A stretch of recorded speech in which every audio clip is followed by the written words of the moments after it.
Ramdam na ramdam ni Santiago ang pagod mula sa mahabang biyahe. Unang beses pa lamang niyang tumuntong sa Maynila at hindi niya maiwasang makaramdam ng kakaibang kaba at pananabik. Nais ng kanyang ama na doon na siya manirahan kasama ang bago nitong pamilya. Sa hirap ng buhay sa probinsya, umayag na rin si Santiago. Ano nga ba ang mararating niya kung mananatili siya roon kasama ang kanyang lolo at lola?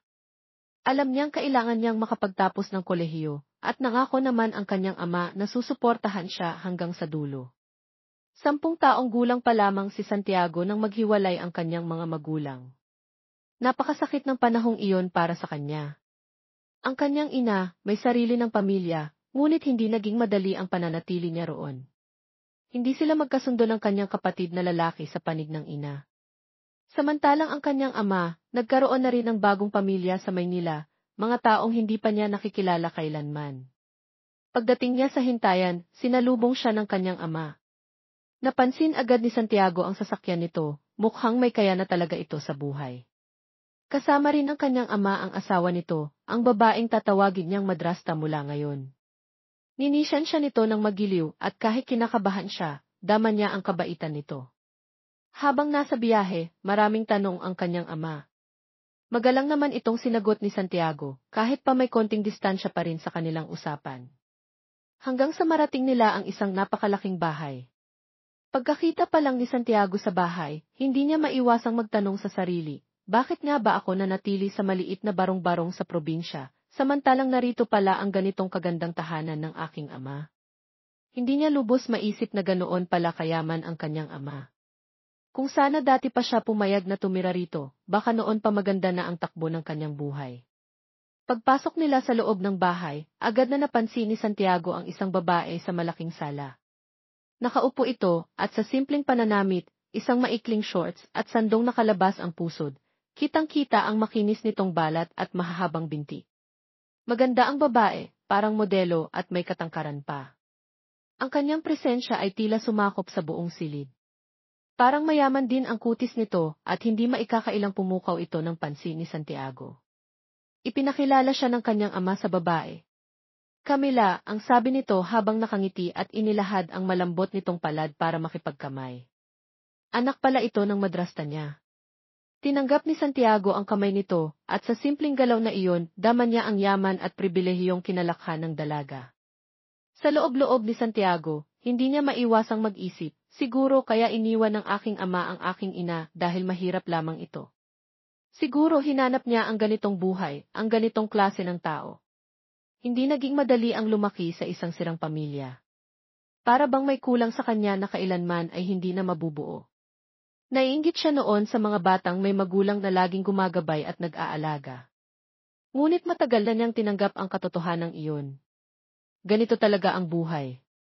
Ngunit sa kabila ng lahat, nangako si Santiago sa sarili, balang araw, hindi ko hahayaang masira ang sarili kong pamilya. Babawi ako. Sisiguraduhin kong magiging buo at masaya ang aking tahanan. Camila, ihatid mo si Santiago sa magiging silid niya rito. Kailangan na naming umalis ng Tito Mateo mo. May importante kaming lakad ngayon, kaya ikaw na muna ang bahala kay Santiago. Santiago, feel at home, wika ng madrasta niya, na may ngiti sa labi. Tumango lamang si Santiago bilang tugon, hindi pa rin sanay sa bagong kapaligiran.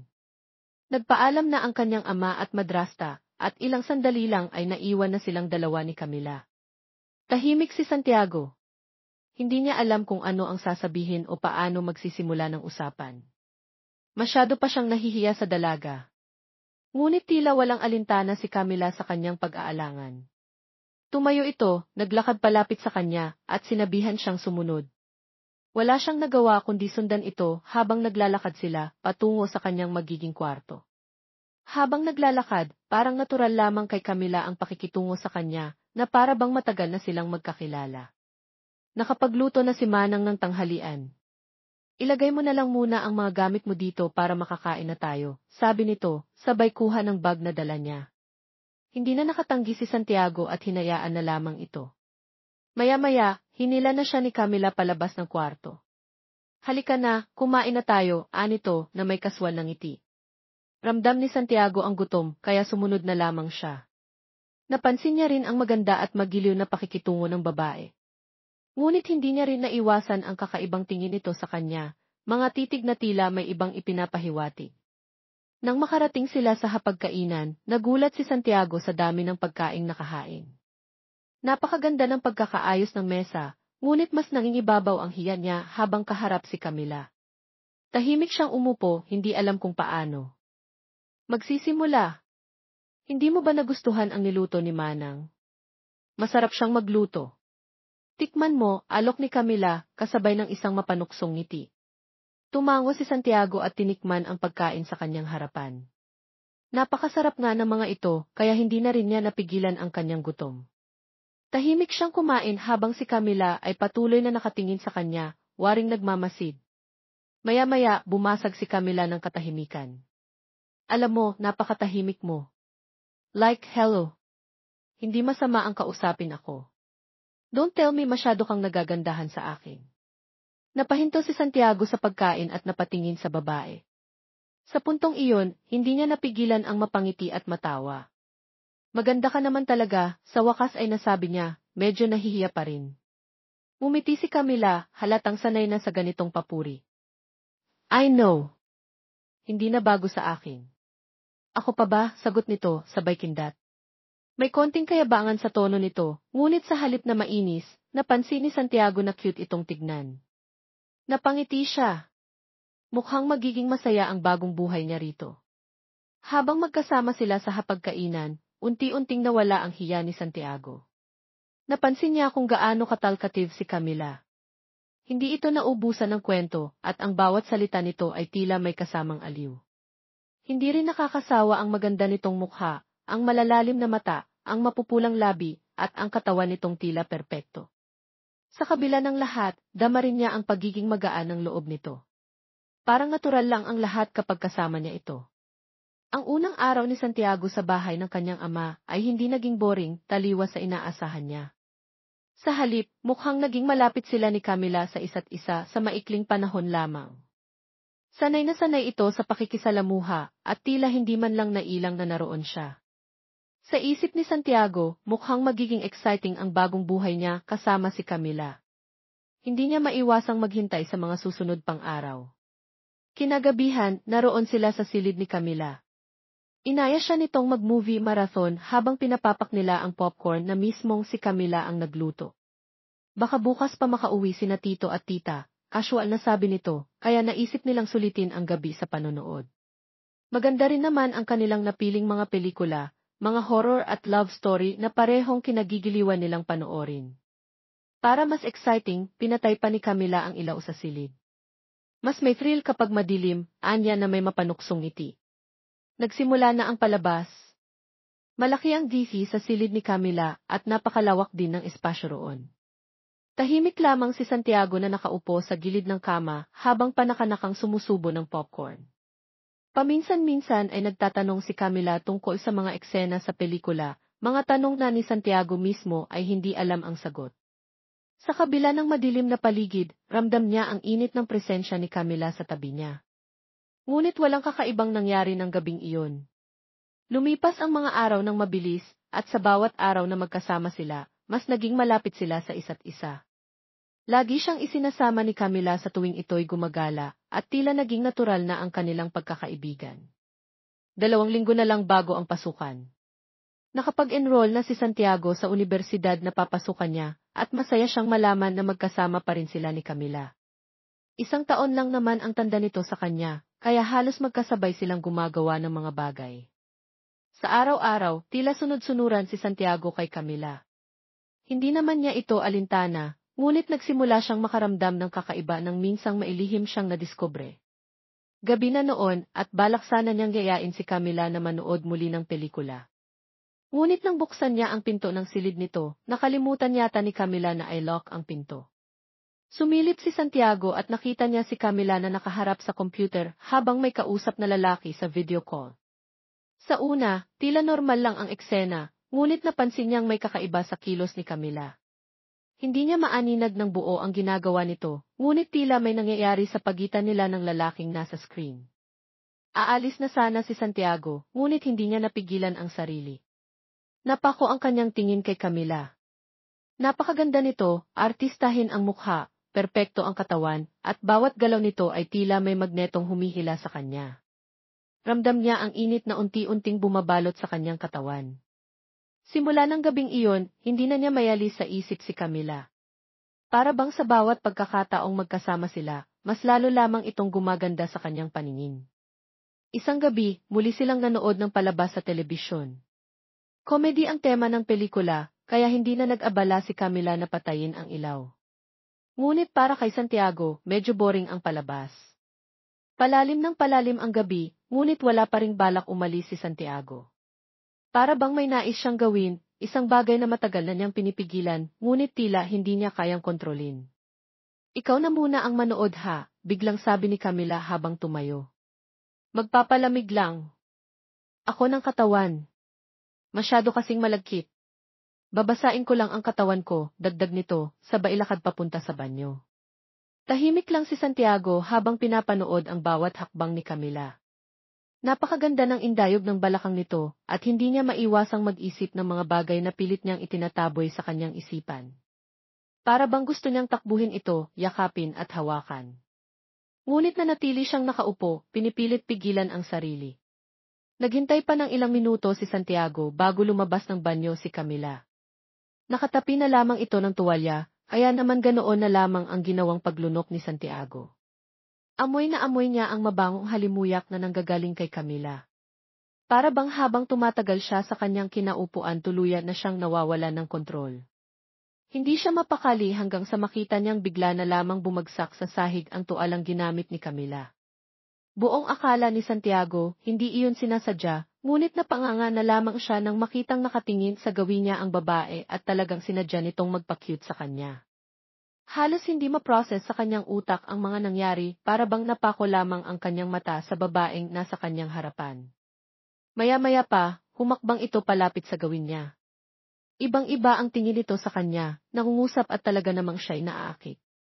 Nanuyo ang kanyang lalamunan, hindi niya magawang kumilos sa kanyang kinaupuan.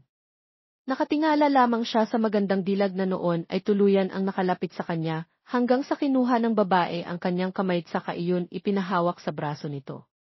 Hindi mo ba nararamdaman, pabulong na tanong nito na siyang ikinalito niya. Pakinggan mo, Santiago. Hindi ba at mabilis ang tibok ng puso ko? Gusto kita, Santiago, so please, gawin natin ang bagay na iyon. Pakiusap, Santiago. Namilog ang mga mata ni Santiago. Iniisip niya na baka nananaginip lang siya na baka namamalikmata. Lamang siya, ngunit nagawa na siyang halikan ng babae.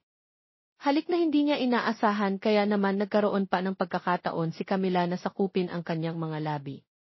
Ramdam niya ang init, kahit naman siguro sinong lalaki manginginig sa ganitong sitwasyon. Biglaan, ngunit pakakawalan pa ba ni Santiago ang ganoong pagkakataon? Tumugon siya sa halik ng babae at niyapos ang babae, para bang napaka-perpekto ng hugis na nito. Katawan nito na talaga namang hindi na siya makakapaghintay pa. Mas lumalim pa ang halik na kanilang pinagsaluhan hanggang sa nagawa niya itong ihiga sa sarili nitong kama. Ngunit bago ang lahat, inutusan muna siya ni Camila na siguraduhing nakasarado ang pinto ng silid nito. Tumalima naman siya at talagang halos hindi na magawang maghintay pa ng matagal nang mailok niya ang pinto. Dali-dali siyang bumalik sa kinahihigaan ng dalaga. Mabilis na niyang sinakop muli ang labi nitong malambot at kaagad na napakapit naman ito sa kanyang batok at ipinaubaya sa kanya ang lahat. Pilit nang pinipigilan ni Camila ang paghiyaw dahil sa ginagawang pagpapasaya ni Santiago sa bagay na iyon sa kanya. Patindi ng patindi ang ginagawa ni Santiago. Walang katulad sa ligaya ang naramdaman ni Santiago nang tuluyan niya nang makuha si Camila. Napapahigpit naman ang paghawak sa kanya ni Camila sabay ng pagbulong nito sa kanyang pangalan. Salubong ang mga kilay nito ng kanyang abutin ang mga labi nito at binigyan niya ito ng mas malalim pang halik, kasi simula pa lamang nila, ngunit gusto nang marating ni Santiago ang dulo. Ayaw niyang matapos ang ganoong tagpo at kulang na lamang durugin niya si Camila. Labis ang panggigigil niya rito, halos masira na nga ang kama. Walang makakapigil kay Santiago ang mga oras na iyon, kailangan niyang magawa ang kanyang nais nang sa ganoon, hanap-hanapin siya ni Camila. Ganoon na lamang ang ginawa niyang pagkagat sa labi sapagkat masyado na siyang nasasayahan. Pinipigilan niya ang kanyang nalalapit na pagdating sa dulo, ngunit ilang saglit nga lang, tuluyan na iyong narating. Binuhos niya ang lahat at saglit na nagpahinga, ngunit parang hindi pa nasasayahan si Santiago, kaya naman muli nilang ginawa ang bagay na iyon.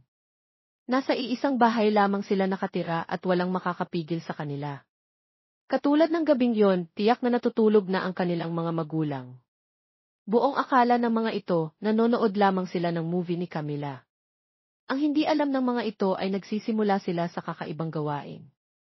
Ayos lang naman iyon sapagkat hindi naman sila totoong magkapatid. Wala namang masama sa ginagawa nila as long as walang nakakahuli sa kanila at hindi iyon malalaman ang kani-kanilang mga magulang. Nang gabing yon, nakatatlong beses pa sila ni Camila, kaya naman ang matapos talaga namang pagod na pagod silang pareho. Nang sumunod na araw, naging madalas sa mga ginagawang iyon nina Santiago at Camila. Akala ng binata, wala nang katapusan ng kaligayahang kanyang nararamdaman sa tuwing kasama niya ang babae. Wala mang malinaw sa sinasabi ni Camila kung ano ba talagang meron sa kanilang dalawa, hinayaan na lang niya. Alam niya sa kanyang sarili na hindi lamang ang bagay na iyon ang kanyang habol sa babae. Habang tumatagal kasi, nagkakaroon siya ng pag-ibig para sa babae. Ngunit isang gabi, hindi nakauwi ang kanilang mga magulang at kasalukuyan niya ring hinihintay si Camila. May pinuntahan kasi ito mula pa ng tanghali at sumapit ng 6 oras ng gabi, hindi pa rin ito nakakauwi. Ganoon na lamang ang pag-aalala ni Santiago at naghintay pa siya ng kalahating oras nang sa wakas ay nakauwi na si Camila. Ngunit ganoon na lamang ang pagtataka ni Santiago nang makitang may kasama si Camila, isang gwapong lalaki na nang kanyang salubungin ng mga ito, isang simpleng ngiti lang ang iginawad ni Camila sa kanya sabay pakilala nito sa kasamang lalaki. Ganoon na lamang ang gulat ni Santiago nang mapag-alaman na gikay pala nito ang lalaki. Buong akala ni Santiago walang boyfriend si Camila. Buong akala niya gusto siya nito sapagkat hindi nawala sa kanyang alaala ang sinabi nitong gusto siya nito, tapos magdadala ito ng lalaki sa bahay nila at sasabihing boyfriend nito yon. Paano naman sila? Ano ang mangyayari sa kanila? Ano ang ibig sabihin ng mga nangyayari sa kanila gabi-gabi? Ganoon na lang ba iyon? Ganoon pa man, hindi niya nagawang magsalita para bang wala naman siyang karapatan. Ang tanging nagawa na lamang niya ay ang tahimik na nasasaktan para bang nagkaroon siya ng una niyang kabiguan. Huwag mong sabihin kina mommy na may dinala akong lalaki rito ha. Ikaw lang ang nakakaalam nito, may tiwala ako sa'yo, sabay kindat pa nito sa kanya na mas lalo niyang ikinainis. Nagawa pang pumasok ng mga ito sa silid ni Camila. Alam na kaagad ni Santiago kung anong gagawin ng dalawa sa loob. Gusto niyang magmura at sabunutan ang kanyang sarili. Pinaglalaruan lamang pala siya ni Camila. Nagpapagamit ito sa kanya habang mayroon naman pala itong tunay na may-ari. Yun ang unang beses na nasaktan siya dahil lamang sa isang babae. Kung ganoong pinaglalaruan lamang siya ng babae, makikipaglaro siya rito. Hindi siya dapat masaktan. Ang mga babaeng katulad ni Camila na kung kani-kanino lamang kumaka, ay hindi dapat kahuma ng isang lalaking katulad niya. Lalaki siya't walang nabawa sa kanyang pagkalalaki. Kung mayroon mang talo sa kanilang dalawa, yun ay walang iba kundi si Camila. Nagmukmuk na lamang sa kanyang silid si Santiago ng gabing iyon. Masama ang kanyang loob at talaga namang gigil na gigil sa galit. Natulog siya nang hindi nakakain ng hapunan, ngunit nagawa pa siyang gisingin ni Camila at sabihing kumain. Hindi siya tumalima at nagkunwaring tulog. Ganun pa man, hindi siya tinantanan ang babae hanggat sa napilitan siyang dumilat. Malambing siyang niyakap nito at saka bumulong sa kanyang tenga, naghintay ka ba sa akin? Sorry ha, natagalan kasi eh. Iba na ang tinutok nito. Kaya naman mas lalo akong nainis. Kung alam lamang nito kung paano niya kontrolin ang galit na kanyang nararamdaman. Hindi mo sinabing may boyfriend ka na pala, puno na ang hinanakit na wika niya. Naramdaman naman niya ang paghalik nito sa kanyang noo sabay yakap ulit sa kanya. Talagang walang hiya rin si Camila, hindi man lang ito nandidiri sa sarili eh. Noong mga panahon kasi na iyon, malayo si Mark eh, hanggang video call lang kami at hindi iyon sapat.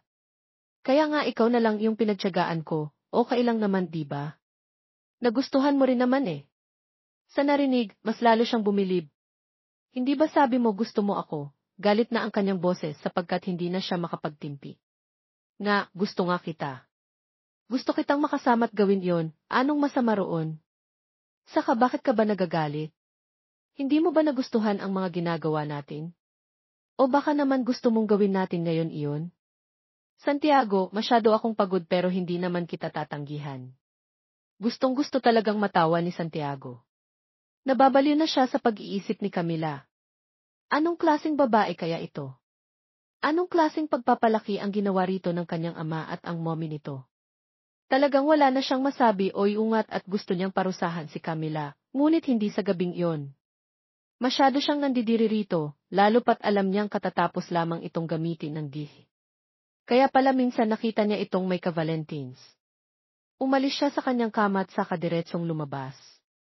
Kakain na lamang siya nang sa ganoon maibsan ang kanyang gutom, mas mainam na iyon kaysa intindihin niya ang babaeng katulad ni Camila. Walang kwenta at talaga namang hindi dapat tinutularan, pero dahil sa lalaki siya, gagamitin lang din niya si Camila para sa kanyang pansariling pangangailangan.